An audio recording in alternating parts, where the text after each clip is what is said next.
Ladies and gentlemen, as I just mentioned, this panel discussion is on emerging technologies, their impact and challenges. And while this is getting set, let me just inform you about the points that we will be discussing.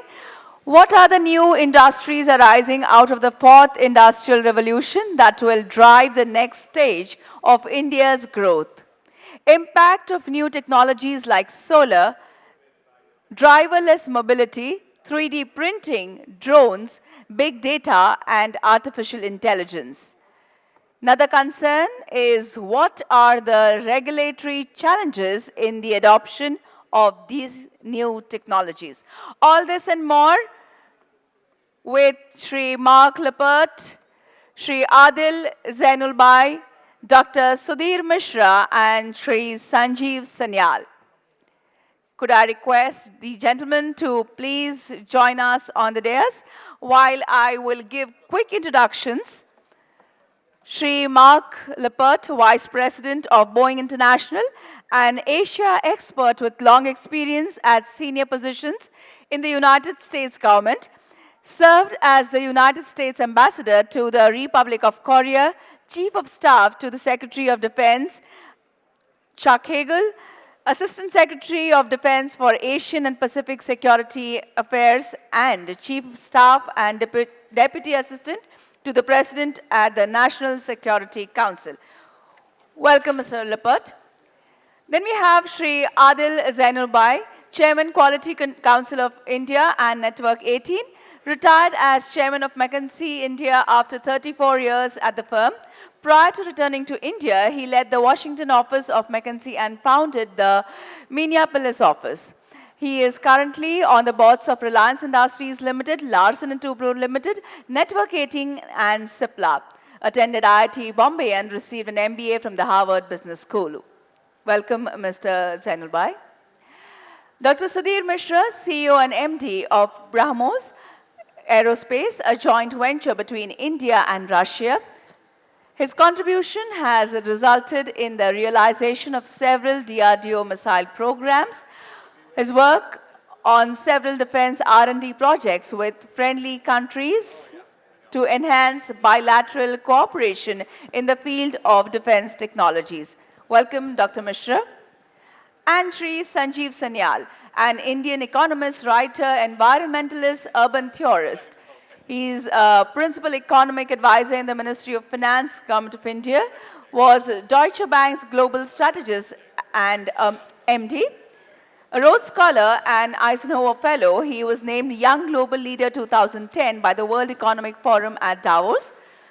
Author of 4 best-selling books, The Indian Renaissance, India's Rise After 1,000 Years of Decline, Land of the Seven Rivers, A Brief History of India's Geography, and The Incredible History of India's Geography, and The Ocean of Churn. With those words, I leave this session requesting Shri Sanyal to kindly take over. Thank you very much. Ladies and gentlemen, of course, we are in sort of what is called the dead zone just before lunch. So we'll have to keep you engaged as much as we can. But the good news is that we have a very exciting topic, a very topic that is right now in all over the news, magazines and so on. I'm sure you continuously hear about the fourth industrial revolution, about all these technologies from AI to additive manufacturing, to drones and so on. And we have an extraordinary panel here to discuss many of these issues. So without further ado, let me jump right in. And I'm going to begin with you, Adil. Adil, I'm going to ask you a big, broad question, right, which sort of, before we get into the specifics of issues. Every generation makes a big fuss about its own importance. So if you're reading the newspapers, The Economist, and pretty much any magazine or even general conversations, you'll get the impression that this generation is in some sort of a particularly special period of technological change. And there's no doubt that we are going through a lot of technological change. But are we special in the sense that if you went back 100 years back to our great-grandfather's time, This was an extraordinary period of time as well. I mean, there was suddenly within a few years, you had electricity, cars, the automobile, aircraft, you had radio and telephones, all suddenly appearing. So is it the case that the period of change that we are seeing and the implications, therefore, for human society, somehow special for this next round of change, or is it just a continuation and we just happen to be giving ourselves too much credit? Well, if you looked at the global economy over a several thousand-year period, before the mid-1800s, it was extraordinarily stable because major technology innovations had not occurred. And then sometime after the mid-1800s to early 1900s, there were very series of innovations that have defined life as we know it today. Some of the things that you mentioned. And then with Moore's law kicking in with semiconductors, for the last 30 or 40 years, the amount of memory per cent has grown by 30 or 40% a year for 40 years. And that is what has driven it. So whether or not it is substantially higher or not, we are living through a period of extraordinary change. Whether it is the same level of change our parents faced or our grandparents faced at some level is not relevant because of the situation we find ourselves in. And particularly for somebody like India, for a country like India, where we are trying to catch up with everyone else on development, the pace of change and technology, because we are now ready to accept it in a way that perhaps we were not at a level where we could accept it before. So we can now use technology to drive things at a faster rate, both in development as well as in the economy. So from that perspective, actually, this is, for the past, I would say, 15 years and for the next 30 years, it is a very special time for India because we are now in a position where we can take advantage of the technology change that is coming anyway, whether it is slightly faster or slightly slower at some stage, doesn't matter. But, we can take advantage of that to fundamentally change the quality of lives for our 1.3 billion citizens. I think that's the main thing. Many years ago, we used to talk about, people would talk about poverty as giving people roti, kapda, makan, right, which we've all heard of as we were growing up. Today, I don't think you can talk to anyone and say, listen, roti, kapda, makan means your life is improving. Everybody wants, wireless phone, satellite dish, and credit card. And if you don't give that, that is really, you're really under the poverty level by a lot, right? So, in a sense, all of those are made possible by the phenomenal growth in technology. And I'm very, very interested in spending a lot of time in understanding how these technology changes, some of which you talked about and some of which you will talk about, can actually help improve people's lives, not just in this room, because you all have improved your lives dramatically, otherwise you wouldn't be here, but for the vast majority of citizens of India. And I'll just give you one example of what is possible, and then, I don't want to make a speech, so then we can get on with it, right?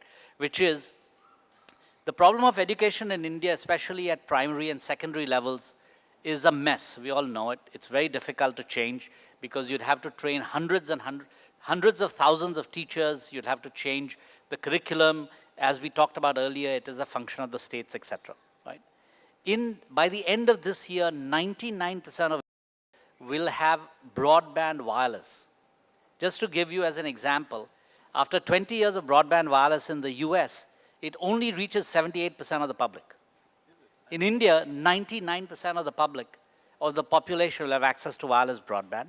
And with a little bit of artificial intelligence and platform, you can customize a curriculum and a learning curriculum for all 300 million students. So every student could have a customized curriculum delivered over broadband wireless. That could fundamentally change how we look at education and how fast you can improve education. And that's one of 50 different things that is possible because of the pace of technology. Yeah, I mean, that's a very good point. I mean, although technology may have been slowly filtering through to India over several generations, there are large parts of this country that have faced this change within a few years. I mean, large parts of this country were not electrified till just 20 years ago. Even, in fact, there are parts of the country still getting electrified. And then immediately after getting electrified, they are into smartphones. So in a sense, they are seeing the last even 200 years of technological change in one shot. So that's a very important point which we will come back to, I think, throughout this. But I'm going to turn now to Mark. I'm going to do some sort of looking into the future, particularly since you're from Boeing. I'm going to indulge me in, give me a flavor of the kinds of dramatic changes we are likely to see in transportation technology. And particularly interested in finding out, is Boeing going to basically go into drones? Does Boeing's future to become an air taxi company? Well, great question. First, thanks for having me here today. It's a real honor, and it's always fun to think about the future. And perhaps it's one of the most fun things about working at Boeing, because you're both a manufacturing company and a technology company that's constantly on the lookout for disruption. Let's take 5 to 10 years out, not pie in the sky, which is even more fun and interesting. But, a couple of things jump out. First, are you, in terms of our 737 business, which is a mainstay, are you going to have, the air taxi come along and sort of erode or eclipse that market? And it's precisely why Boeing stood up its own internal sort of venture capital unit called Horizon X, and we actually purchased an electric taxi, flying taxi company called Aurora, precisely because that technology is of interest. Go a little further down, and then you're talking drones, automation. How does that comport with either your big platforms that are flying, your taxis? Are you in sort of a automated taxi business, or the drones just flying people around? So that's one question. And then I think well publicized has been our CEO and Elon Musk going back and forth in terms of space technology. And obviously we're talking about a manned mission to Mars, but there's also a concept of, can you get something up and down really fast as well? And will that disrupt too? So that's I think of interest to us on the commercial side. And I'll just close here by saying the other thing that's I think interesting in our defense side is what I call some of the low tech innovations that really supersede or undermine the need for expensive platforms. And one such technology is, we purchased a company called Liquid Robotics, and they essentially make a thing called a wave glider. It's a surfboard. And what you do is you put the surfboard out, and it links up to your P8s, and your P8s then have all this capability that they used to get out of a surface combatant at, 1/1000th of the cost. So I think what's exciting about Boeing is you see disruption in the transportation market in various forms, but you also see disruption in the defense market, both in terms of the real high-tech stuff, which we can get into later, but also in lower-tech, low-cost solutions that give you that same ability to network that a higher-end platform might do as well. So, and just to continue with that, I mean, what are the kinds of technologies that you at Boeing would be able to sort of, in the next 5, 10 years, do you think stuff that is already in the labs and works that maybe some of us would see on our streets or in the sky, in some reasonable time frame? Well, I mean, we're fielding, our CEO has said this publicly about we're demonstrating, we're working through prototypes on the electric taxi right now, electric flying taxi. What would it look like? Well, there's actually if you go online, there's a short video of it, and it's actually kind of looks like a car with wings, essentially. It's worth checking out. But what you have to then sort through, and I think we'll come to it on the panel, is the regulatory and policy challenges associated with that. I think what we've seen, especially in some of, well, let me back up and say, when I worked in the Obama administration, if you talk to our top science and technology advisor in the White House then, what the Obama administration started to really struggle with late in its term was what it's going to do with AI and all of the government, military, sociological implications. So it's one thing to develop the technology, it's another thing to stay ahead of the competition, but also within the regulatory environment as defined. And I think that increasingly is becoming a challenge for policymakers and industry alike. Okay, I'm now going to turn to Sudhir. We all keep hearing on television all the time about the BrahMos that you keep testing. So why don't you really explain to us what this whole project is really about? And then I'm going to come with a supplementary question about how this fits in to the future of warfare. In the sense that, as you know, every war usually has the generals, at least initially, fighting the previous war. And how do we now begin to think about warfare in this environment that was just described, which could be totally different? I mean, thinking about swarm technology, for example, how would it all work through? But first, just describe to us what this BrahMos missile project is all about. Thank you, Sanjeev. BrahMos basically is the first name. It's a combination of Brahmaputra and Muskava River. So BrahMos is a joint venture between India and Russia. And India holds 50.5% equity, whereas government of Russia holds 49.5. And the company was formed in 1998. In the March, we celebrated 20 years of the formation of this. And DRDO, Ministry of Defense, owns the shares on behalf of Government of India. And all the technologies on behalf of Government of India is developed by DRDO, Defense Research and Development Organization, Ministry of Defense. The total paid up capital equity of the company is 1,300 crore. And we have generated business worth close to 30,000 crores. Yeah, but give us a sense of the kind of technology that really, because this is really a technology panel, give us a sense of what these missiles really do. There is a small story, a bit of diversion. In the 1990s, where you know very well that we had to deposit our gold in the Bank of England to get dollars to buy oil. At the same time, Soviets also broke down into the various republics. And those days, Dr. Kalam was visiting NPO Machinostronia, a missile manufacturing, a missile design company. And the Director General of NPO Machinostronia, he took Dr. Kalam and he showed him an engine. It was a supersonic ramjet engine, half completed. And he mentioned to him that I wanted to complete this, but there is no money, there is no interest from anybody. And Dr. Kalam, being a visionary, he realized that this half engine and the technology from DRDO, India, we can combine it and come out with one of the finest missile in the world. So the BrahMos is born. And we decided that the propulsion technology and the seeker would be developed by the Russia, and the control systems, the guidance, softwares, airframes, the fire control systems, they all would be made by DRDO. At that time, there was nothing available off the shelf. We had to start the development. And we started the development from 1,300 crore. And within 3 years, we came with the first flight of the missile. And we got the order from Indian Navy. It was a anti-ship missile program. And over a period of time, we completely exploited this missile system for different platforms, like submarine, army, land-to-land, land-to-ship. For Air Force, Sukhoi 30, air-to-ship, air-to-land. And the interesting thing is, the missile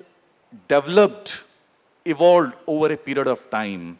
And today, this is the fastest cruise missile in the world. Nobody, including US, they have such kind of missile systems.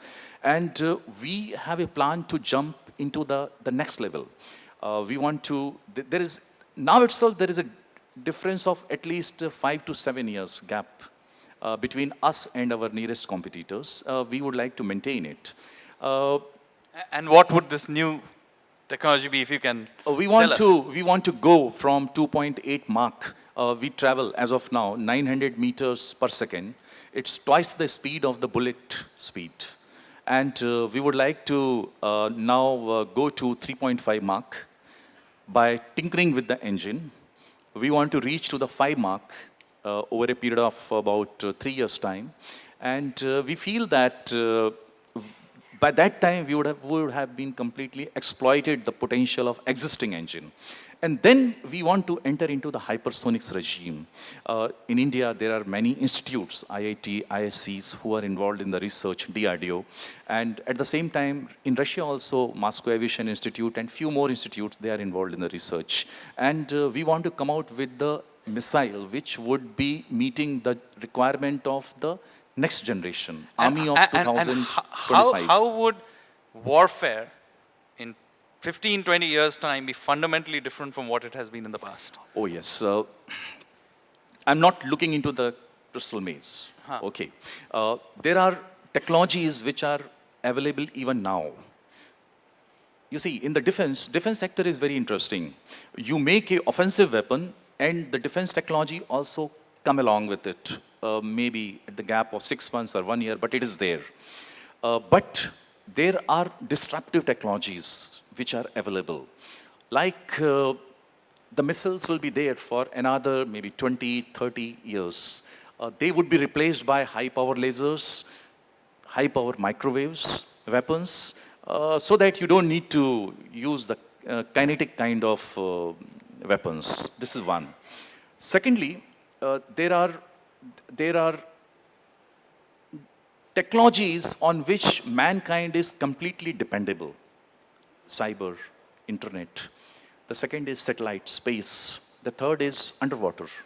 So the first disruption is going to be the cyber warfare. And cyber warfare is such that you do the testing inside your lab. You can do the testing inside your own country, and the people would not come to know, your enemy would not come to know. Maybe once in a while you will do the testing, how good is my weapon. And that would give you some kind of confidence. It's already happening. But prediction is very difficult. Okay. The second is space. Sorry to disturb. Yeah. The second is space. Space is a very interesting thing. The most important thing is the money. The money required to invest in the space weapon is not easily available. There are very few countries, maybe US, Russia, China, India, France, UK. Not many countries can invest into it. So when one disclaimer, space is a prohibited place to deploy any weapon. But all the countries are planning. They are imagining what would they do. So, the enemy satellite is there. You simply put a dead weight in front of it, and it's gone. You have a high-power microwave. You just burn a few ICs of your enemy satellite, and it's finished. And to replace satellite is time-consuming. One may take 6 months, 1 year, 2 years. It's very difficult. And once you're able to kill the infrastructure of your adversary, the game is over. Of course, after that, only the soldiers have to fight the war, but you have completely finished their infrastructure. It's very difficult for them to come back. It takes a lot of time. Adil wanted to come in here. I wanted to just comment on this in terms of this issue about pace at which technology is developed. For a long time, funding for military users used to develop the most advanced technologies, and then they would over time come back to consumer goods. This happened with the space program to the moon that NASA had, etc. Right. So it started out in military and then would come to consumer. But these days, the consumer markets and industrial markets are so large, and the R&D expenditures of companies that are involved in it are so large that actually many of the new technologies and many of the new breakthroughs are really coming from things that we use in our everyday use, as opposed to coming from defense spending by governments or by spending by governments in general.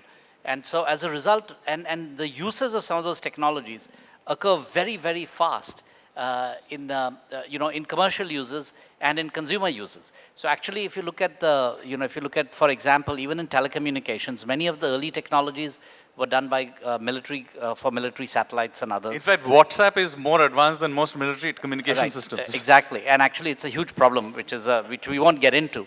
But I think this is when you asked about what is the pace at which things are moving, I think the pace at which things are moving is so fast on so many fronts. And if you can have 3 billion people in the world innovate on the uses of that technology, it is very difficult for an individual government to stay ahead of it. Okay? Everybody, just because people come up and use it, and all of a sudden you discover new uses for it. So, and I think that creates a huge problem for us in terms of regulation. In most of these technologies, regulation always follows the use of technology as opposed to before. The reason we are, we still don't have very good regulations on privacy, on data privacy and how data will move around the world. The European GDPR system, set of, rules and regulations is a step forward. By the time it is fully implemented, we will have gone 2 steps beyond it, right? So in most countries, so the issue of regulation is a very different one, which is how quickly can you catch up? Most regulatory processes in countries are, somebody thinks about it, then you have stakeholder consultations, then you go talk to everybody, then the states and negotiate. In that time, we've already got 4 generations of software that have happened, and so it makes the regulation somewhat obsolete. So I think this issue of how to regulate, or what are reasonable regulations that will allow this to happen, is in fact a very, very critical one, because it'll allow things to go. In the meanwhile, when we don't have that, the market will drive the regulation, because people will use, we have no real regulation on use of WhatsApp, right? The RBI had to, and everybody else had to move very quickly because people were using WhatsApp for financial transactions and others, right? And so it wasn't as though we thought about it ahead of time and then allowed people to do this. And I think this is the case. In certain technologies that move this fast, we will always have to play catch up. And whether or not the regulators move quickly, the technologies are going to move quickly. So, for example, we don't have a set of really good regulations on how to use drones in India, right? Every city is now making up its own regulations. In the meanwhile, a very large proportion of drone usage in India, people just do because they can't wait for the government to come and figure out exactly when you can and cannot use it. The Shadi photographer is at the cutting edge. Yeah, exactly. And we are all entrepreneurs, right? We have millions of entrepreneurs in India. If they can find a way to do it, they will use it. So for example, it's not just Shadi. Shadi, of course, is a great one, right? But we are using drone photography to capture, crop damage. Instantly, instead of sending an inspector out there, you can send a drone and look over every field and figure out how much of the crop is damaged. And using smartphones, you can pay the farmer in 24 hours. This is something that used to take 12 months to do, right? But is it already being done? Sorry? Is this already being done or can be done? No, it is not being done, not because the technology is not available, but because the regulation hasn't caught up with it. Because there are some norms in there that say you have to submit the following thing on paper. And as soon as you say you have to submit it on paper, then you lost 3-4 months. This is what I mean by our ability to figure out how to use this will be driven by millions of entrepreneurs who will figure out how to do it. Often the first usages of it and even mass usages of it will occur before the regulators ever catch up to it. And then there will be some kind of chaos. Facebook is happening right now. Yeah, so I think we have to realize that this is what's happening. It's very tough to tell someone, please don't use Facebook or WhatsApp until I tell you and I put in regulation on how to do it. By the time you even put that out as a notice, hundreds of millions have already used it. So we have moved from a military industrial complex to having a militarized consumer complex. So let me go back to Mark. You've heard these opinions, and of course there is the issue of regulation which we need to come to. How do we deal with this? As a government, is there a danger that we try to regulate things ahead of time and choke off actually the evolution? Or is there a case for laissez-faire? Or how do we deal with this? And by the way, what are other countries doing about this? Great question, and touches upon some of my recent experience. The Koreans, which is, the Korea model's been held up here by various speakers over the past couple of days, and rightly so, right? It's probably the most dramatic development success story in the history of the world. And But what's interesting is they have a positive negative list debate going on inside Korea that is really fierce and arguably holding back a lot of small and medium enterprise technological development, probably slightly favoring the big chaebol. That's a case where you have to have regulations before you roll out a product. And there's a lot of unbelievably skilled, educated, well-funded, potentially well-funded entrepreneurs in that ecosystem that can't necessarily break out because of the positive negative list issue. So you really do see a case where potential innovation and entrepreneurship is being held back. In the US, it's pretty interesting too, because we are struggling with a little bit of that, in that sort of two schools of thought quickly. About 10, 15 years ago, former Secretary of the Navy, Richard Danzig, wrote this great piece, and it was called Driving in the Dark. And it was applicable to military technology, but I think the lessons go out into the civilian world. And he basically said, look, US intelligence, US predictive ability, we just miss it. We don't get it right. So instead of having these long procurement pipelines, we've got to get shorter and more responsive. And it turned out he was eerily true, especially with respect to our war in Iraq, where this low-tech adversary that we had not prepared for with all of our procurement aimed at high end, all of a sudden had really put the United States military on the back foot. So that's one school of thought, which is just shrink your procurement regulatory timelines and react quickly. On the other hand, with what you're seeing now in Washington, there's a debate over called this obscure government mechanism called CFIUS, and it's designed to protect sensitive technologies and foreign governments that attempt to acquire sensitive technologies. And the Trump administration has put a lot of emphasis on the fact that the Chinese are buying up a lot of sensitive technologies in Silicon Valley and elsewhere quickly.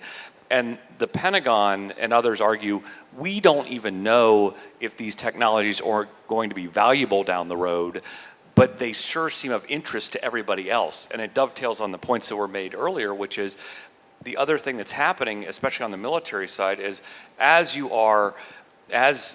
the military procurement is more dependent on off-the-shelf and commercial innovation, you have potential foreign buyers buying up the very technology that you're increasingly dependent on. So we are really, I think, it comes back to your first point, and I'll stop here, which is, I do think we are in a very unusual time of technological change. And moreover, I think we are in a time of technological change driving imperfect policy making in the US and around the world. I just wanted to comment on that and perhaps take a slightly disagree a little bit on the following things. The best applications, if you look at some of the best applications that have changed your life in terms of technological applications, were driven by new companies, startup companies, and people who were not interested in doing things in large corporate environments or in large government environments. Okay? If you look at some of the things that are part of our day-to-day lives, whether it's WhatsApp, Facebook, Apple, FANGs, all of these folks, and in India, all of the startups that we have had, they, the biggest innovations and the biggest applications of many of these technologies often don't come from large companies. They come from small entrepreneurs who then become very large because they can navigate the space. That's not true of certain areas that require very large-scale expenditure, like, very few entrepreneurs can afford $5 billion for the next generation chip plant. Okay, so that I think is different. But if you look at most of the other innovations, a lot of the big innovations in terms of putting the right technologies together and creating something new often comes from, people who are just think orthogonally and come up with great new ideas on what to do. And one of the risks of bad regulation or too early regulation is you shut off these folks. Okay? In reality... Are you advocating a sort of laissez-faire approach in that case? No, so I'm coming to that, right? Okay. So for example, I don't know, how many of you use Uber and Ola? Okay. Quite a lot. It's quite useful, right? Ola was started by a bunch of Indian kids who thought about this. Uber was started by some crazy people in the valley, and they brought it all over the place. By and large, in India, the regulation for each city on how to regulate Ola and Uber is still being developed. In many cities, it's against the law to do what they're doing. In some cities, there were no laws. There is no central law for regulating Uber and Ola, and each state is working with it. Now, so let's take the opposite. Suppose we said, by the way, none of these newfangled things you can do until I have a perfect law. All of you would be suffering. Isn't it true? That because you're using it because you like it. So I think we have to get comfortable with the fact that you sort of leave it alone for a little while. If it causes huge damage in terms of health and safety, which is what a government is supposed to regulate. Government is not supposed to regulate whether you win or you win. A government looks after health and safety, which is completely legitimate, right, of its citizens. So unless they're doing something bizarre, stay off it. Our entire IT industry, which now exports over $100 billion, grew up in an environment where the government didn't know what to do with it. Fortunately, after that, they didn't, pass laws that messed it up. But my argument is, in an era where there is such great innovation going on, let all our crazy Indian entrepreneurs loose until we have a better understanding of it, and then we can put in some laws and stuff after the fact. Don't regulate before the fact, because all it'll do is it'll choke it off. So anyway, that is just my view. It's not true for military applications, so I'm not saying anything about that. And it's not true for anything that has huge effect on health and safety. And just to come in quickly, that's exactly what I think is interesting, and that's what the debate is in the United States, and that's the debate in Korea, at least where I was actually just on Wednesday as well. Yeah, Sudhir, can I bring you into this conversation? Clearly, there's of course two issues here. One is many of these technologies are obviously have their origins now increasingly perhaps in the consumer space or in the private sector or in civilian uses. Which of these technologies do you think has enormous potential? And a second sort of backup question to that is, what do you do if, supposing you discover for whatever reason that some of these technologies may have enormous military implications or geostrategic implications? Would you then advocate that you begin to regulate them early, or you stop, say, a unfriendly country from buying those up? Would that be an issue that you would engage with, or would you go with Adil's approach of a laissez-faire largely, unless it's causing somebody to get killed? I won't use the word fortunately or unfortunately. We are in very interesting times. There are many technologies which are evolving, and we don't know where they are going to stop. So, and I partially agree with my co-panelist, Adil. He says that let the technology evolve. Over a period of time, you can put some regulatory practices. They anyway will come because they are related to safety and security of the citizens. There are few technologies, I'm sure many of you may be knowing, the way everybody's talking about artificial intelligence. China is really going in a huge manner. They are investing billions and billions of dollars into it. Now, if you can recall one incident, you can program nowadays. There are evolutionary genetic algorithms. They can create a Superman, and that Superman can think like a human for some time, and after that it can start thinking in a very different manner, which you can't control. It happened some time back when Facebook, they created two computers, and they gave them all the intelligence, habits, and thought process of a man. And those two computers, they were talking to each other and others like a bots, like a man, like a human. After 2-3 months, they became kaput. They developed their own language. Nobody was able to know what they're talking about. And they had to be shut down because anything could have happened. What they were talking, nobody knew. They could have reproduced themselves. It was like a matrix, the scene was like that. The second thing happened in Russia some time back. In a room, they created robots, and they were trained to do household things. They were doing it without any problems. One fine morning, one robo, he simply absconds. He opened the door and absconded. And after few hours, they found him. They could find because the power package was finished. Imagine if that robo had a few power packs, had a intelligence to carry few power packs and carry few arms also. It would have finished. It would have killed few dozens of men or women, and then the regulatory practices would have come. The third thing which is happening is again, you know, I'll call it in a different manner. You see, the defense technology basically, it operates in 4 domains: soldier, platform, weapons, and sensors. And many times, we are talking about the WhatsApp. The messaging system started to talk between 2 soldiers. It was, it came in the civil domain and it became popular. They went public, made huge amount of money. But the first messaging system was used by 2 soldiers. In the same way, when you are talking about a driverless car is nothing but a UAV system, unmanned air vehicle, unmanned guided vehicle on the ground, UGV, unmanned boat on the water, unmanned submarine. So the technology has been taken from them and put it onto the driverless car. So the third is, we are talking about the energy. Energy means, I'm talking about the power packages, lithium-ion battery, which is very popular. It is again discovered for a soldier to use in the war zone. And today it has become very popular because we are using it in our mobile. And you have gone into it, but there is something more happening. The more happening, today you are able to use mobile phone for 2 days, 3 days without charging. We are talking about your shirt, which will be generating the power when you wear it from your own body heat. And that technology would certainly come into the civil sector, and we would be using it.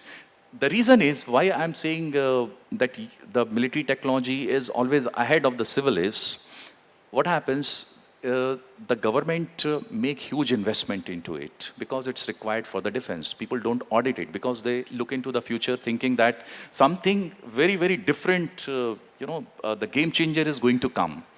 And when the technology is already used by the armed forces and it becomes economical to be used by the civil sector, then it enters. Innovation takes place, makes it cheaper, makes it popular, and not only mobile, but it is used in so many other places. So, such things are happening. Hypersonics, I was talking about hypersonic technology. Hypersonic technology means when the speed of your vehicle is 7 times more than the speed of sound. That's close to about 4 kilometers per second, 4 kilometers per second. We are trying to develop the engine. This engine, if not after 10 years, but after 15 years, would be able to use in the jet engine, in the aircraft. So imagine an aircraft, although we stopped with Concorde because of so many other issues, but we can use it for the transportation into the future. In future, maybe after 20 years, 25 years, you will have an aircraft which will be flying 7-8 times more speed than the today's aircrafts. So that would happen. And there are so many technologies in so many areas. So I think Adil wants to come in and here, but I think we need to open it up maybe for some Q&A. So 1 minute question. Yeah, no, but I think I'll just quickly go around once, and maybe starting with you, Adil, with just one thing. If you can also tell the audience what you think in the next 10 years, no more than 10, it is likely to be your favorite technology that you think will most likely, so it's a bit of predictive, but I understand it's always dangerous to do these predictions. But what do you think is your favorite technology that you would back for the next 5 to 10 years? As somebody once said, I'm happy to predict anything except the future. So, no, but seriously, think back on 10 years. It's very difficult if you went back 10 years for people to have thought about and be able to accurately predict what were some of the things that would actually get commercialized and what didn't. And the things that actually we use today the most, we actually might not have been able to predict that well. So I'm not going to go into that, but I wanted to actually just talk about what are some of the natural extensions of what is happening today, right? So those we can see they're happening.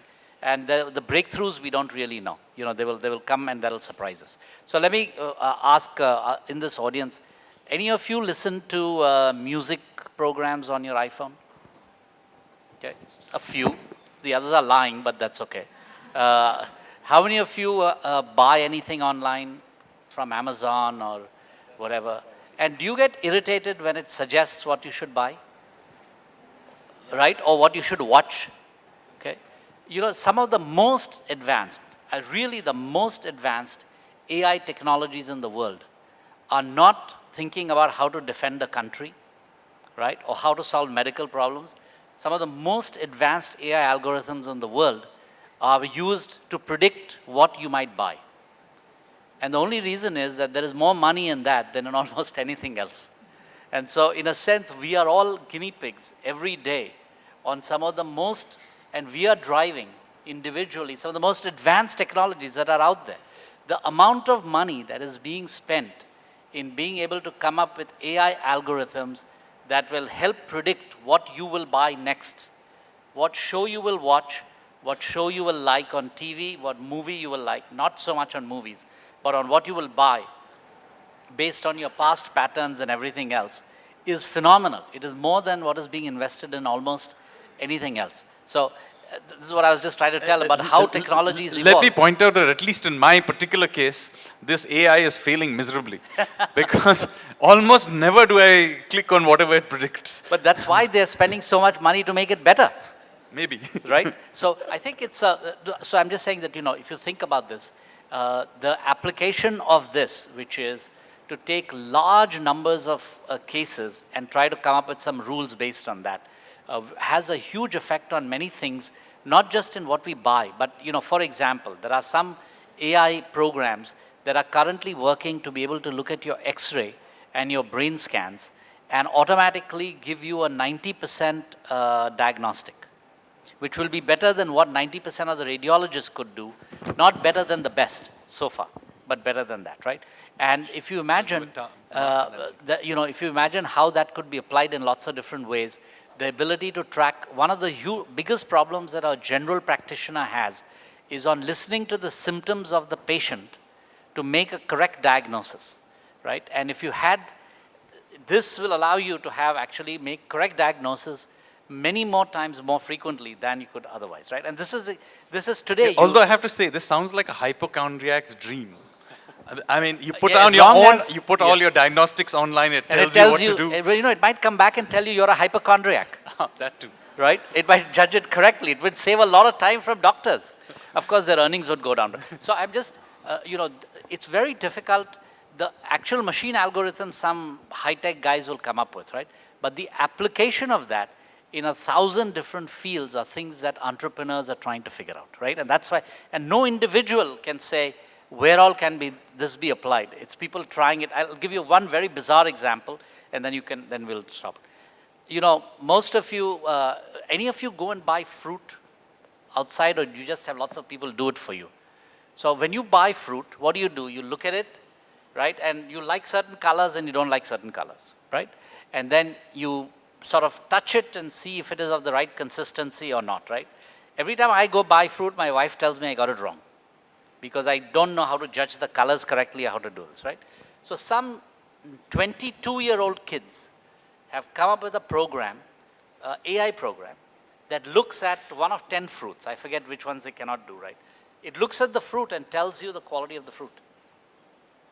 And imagine if you are in a store and every day you are putting in tens of thousands of fruits on the floor, and at the end of the day, you again have to get rid of tens of thousands of fruits because they've gone bad.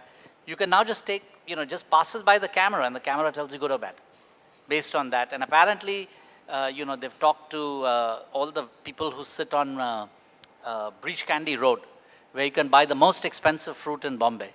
And it looks the best and it tastes the best. And they've used those guys to help them figure out how to judge what is a good fruit or not, right?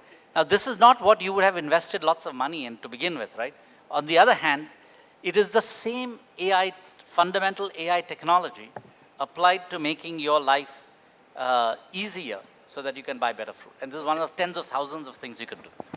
Mark, what is your favorite? To answer your question, I'm going to say three. First, human space travel, very exciting. Going to Mars, unbelievable, captures the imagination. Second, as someone who struggles with learning Korean and Chinese language apps, I think that's coming, you know, the amount of money coming in there. And third, in terms of military investment, I'm a big fan. If you've ever sat there with 45 pounds of Kevlar on you in a backpack in the middle of Iraq at 100 degrees, exoskeleton technology, pretty amazing stuff if you see that. And that's almost already here, and that's going to come in the next 5 to 10 years. Yeah, in my view, the technology which is going to touch almost all of us would be, I'm not a biotechnologist, but the way the research in the DNA is taking place, soon people will, your doctor or computer would be able to predict how long you're going to live, what are the diseases you're going to have, what lifestyle will cause you to shorten or prolong your life. That is, now also it is happening, but it is happening inside the laboratory. Soon it would happen in the laboratories, in the public domain. Everybody will be able to take advantage of that. Risk is regulations. How to tell a guy that you are going to get a cancer after 2 years and you may 5 years. The moment you come to know, you are dead today itself. So that is going to happen. And of course, we have done some work. We know that it is very much possible, feasible, and whether we like it or not, it is going to happen very shortly. Okay. How are we doing for time? Do we have little time for maybe a few question and answers? We've got an awesome panel. Come on, let's. Okay. So here's a question. Can somebody take a mic across to the gentleman here?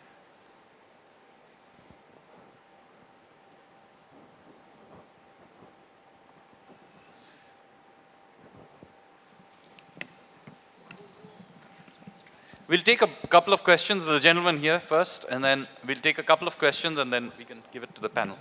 Yes. Hi, Pravas here. I'm actually leading the US-India Blockchain Council. Thinking like somebody will actually take that topic, blockchain, because it's one of the most talked about. But my question to direct to Adil and Mark, there's a huge opportunity when we talk about logistic or even the total quality management, if we use the blockchain technology and work across India, even same as Mark as well, because Russia has already accepted blockchain technology in Russian aviation. So why we are not experimenting that in India so far? Because there is already a possibility of India chain and other things, but we're not looking at. And what is the future if there is a public-private partnership can be possible? There are a lot of blockchain entrepreneurs around. We can probably create a fund of funds in specific to blockchain technology and taking it to the next level. Thank you. Okay, there's another question. We'll take two questions then we... Yeah, if I try to understand the sciences underlying Industry 4.0, and I understand them as bio, nano, information, and cognitive sciences, it appears to me that India is already a tier 2 player in all these areas and lagging behind. What is the panel's view on that? That in this industrial revolution, these 4 sciences, we are lagging. Okay, why don't I open it up to any of you who want to take So it? But I think I think they are related questions in some ways. So let me just address blockchain. Actually, I had it written down, and I didn't, because of the time, I didn't focus on that. Blockchain is a big breakthrough. It is particularly very good in India where we don't have as much, where we can use blockchain to leapfrog development. It was one of my examples of how you do it. For example, one of the biggest issues in India is land records, right? And rather than putting in place a massive system to digitize land records, we can use blockchain technology to allow decentralized digitization of that. I think this is well recognized. Actually, Niti Aayog has a panel that is of experts who's looking into this. I think it is a very good move by the Indian government. But as I said earlier, I think our entrepreneurs will move much faster than the Indian government.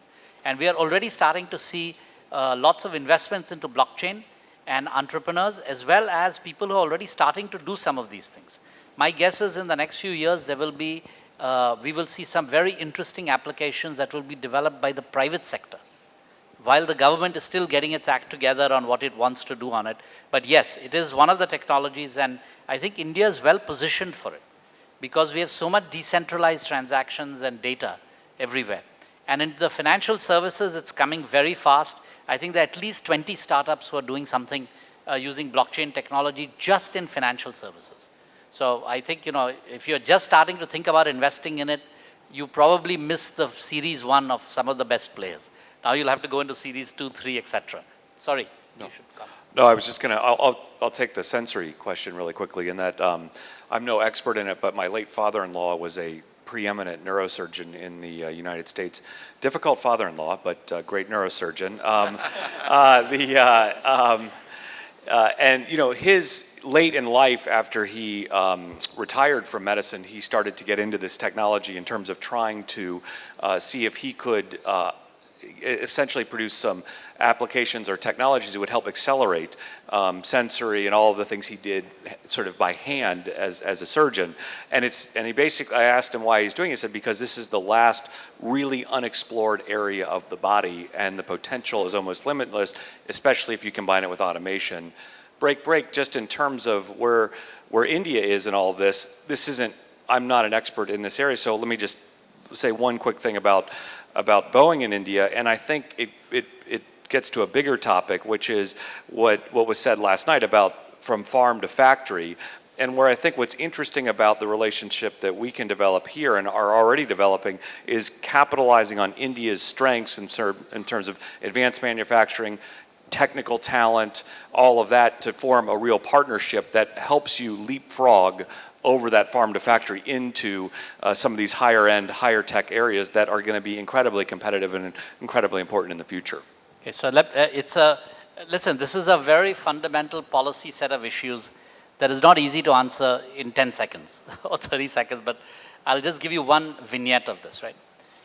If you look in every one of these fields around the world and look at the individual scientists who are practicing it and leading it, there are actually quite a lot of Indians in there. Right? Many of them are graduates of the best institutions in India and have gone to US, UK, and Germany and are now leading some of this. That's not true in China. China has just developed its own set of scientists.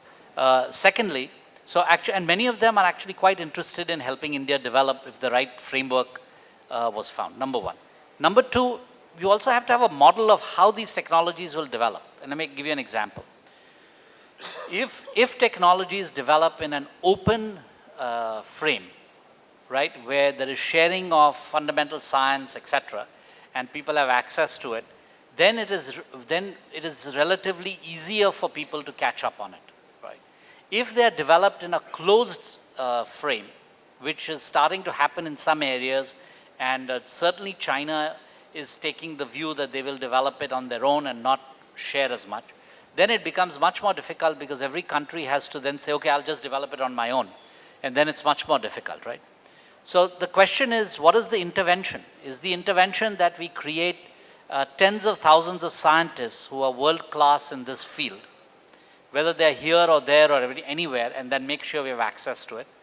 Or second, we have to not only develop those scientists, but we have to have them work within DRDO, CSIR labs, etc., right? So I think it's a very complicated thing. We are definitely not a tier one on anything, but we are not that far behind on many if we want. And we have crazy entrepreneurs. If you look at all statistics today, the number one set of startups on new technologies in any of these fields is in Silicon Valley complex. Second is Boston, New York area. Third is Israel, right, which is just amazing for its size. And fourth is Bangalore. Right? Bangalore has a higher propensity for startups than almost anywhere else. I'm not talking about China because it's a different, it's a different way to connect. So actually, we've made progress on many fronts, and we have to do a lot more. So I wouldn't be that pessimistic. I'm not necessarily being optimistic to say we will emerge at the top, but I think actually we shouldn't be so pessimistic because we've all grown up used to finding ways around the system to make things work, and that surprisingly helps people on new technologies. So we have another maybe 2 questions and then we will have to wrap up. And maybe you can answer the next this thing. Good Just get some more afternoon. questions. Yeah, lady there. So, my question is for Mr. Mishra. 49.5% stakes of Russia. Russia is covertly ruling the world right now. And you mentioned that cyber is a priority in terms of developing defense mechanism without anybody knowing about it. You can test it. Could you please shed more light over it? I will take one more question and then we can, the gentleman over there right at the back, somebody can take the gentleman there. Yeah, I will have to unfortunately stop it, but the gentleman there, no, there, straight down, yes. Thank you. Sir, can you share your views on the biotechnologies depending on the stem cells, like it is reproduction of organs? Okay. This is also a part of technology. Thank Okay, you. so why don't we first start with you, Sudhir? Yeah. Yeah, okay. You think should survive? Please. Between a physical warfare and a cyber warfare, if there was a choice to choose one has to survive. I don't which think you you think can- should survive? I don't think you can choose, but anyway, I'll let you answer the question. Yeah, quick answer to your question. You see, first you will use the cyber warfare and ultimately you are going to use the physical warfare.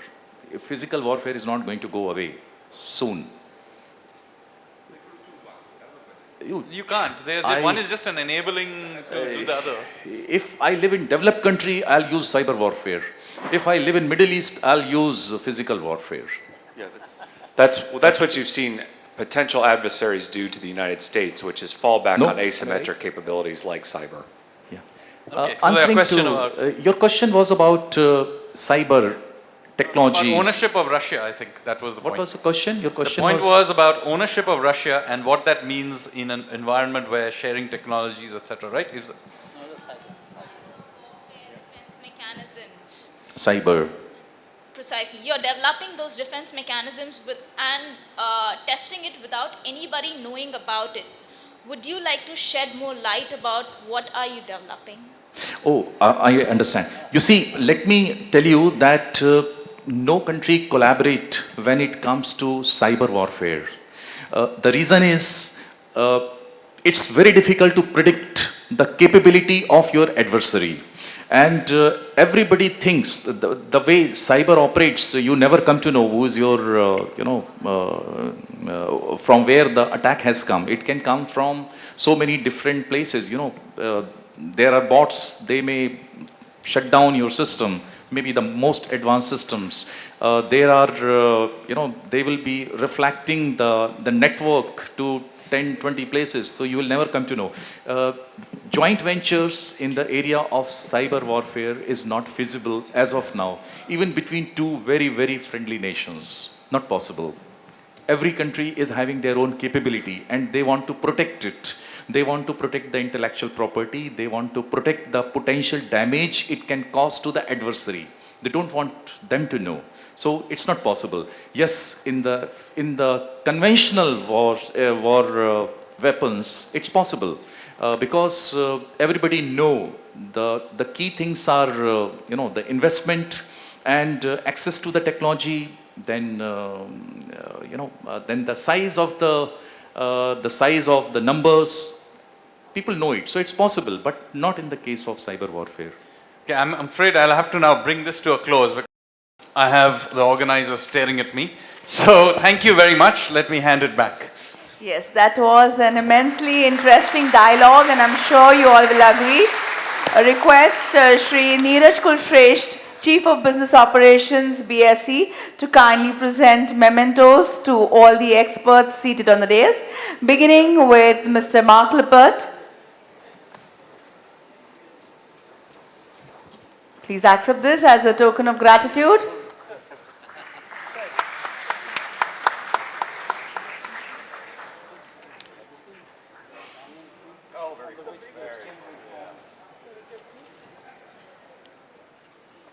Shri Adil Zainulbhai, Chairman, Quality Council of India and Network 18.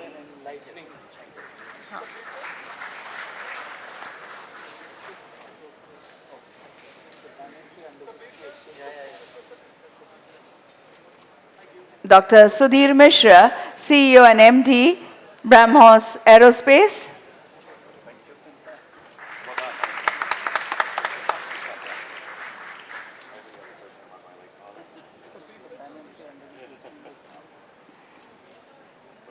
And Shri Sanjeev Sanyal,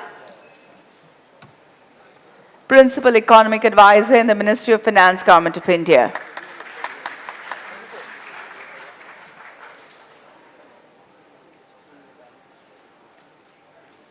Thank you, gentlemen. A group picture. I leave you to the photographers while announce lunch break. Ladies and gentlemen, draw attention to the fact that we have been delayed by more than half an hour now. Let us try to make up some time by curtailing our lunch break by a few minutes. If you could reassemble at 2:45. It is 2 o'clock now. If you can reassemble in the next 45 minutes, lunch has been arranged in the two rooms. One is to my left, your right, and one is behind the screen. Kindly proceed for lunch and reassemble in the next 45 minutes. Thank you so much.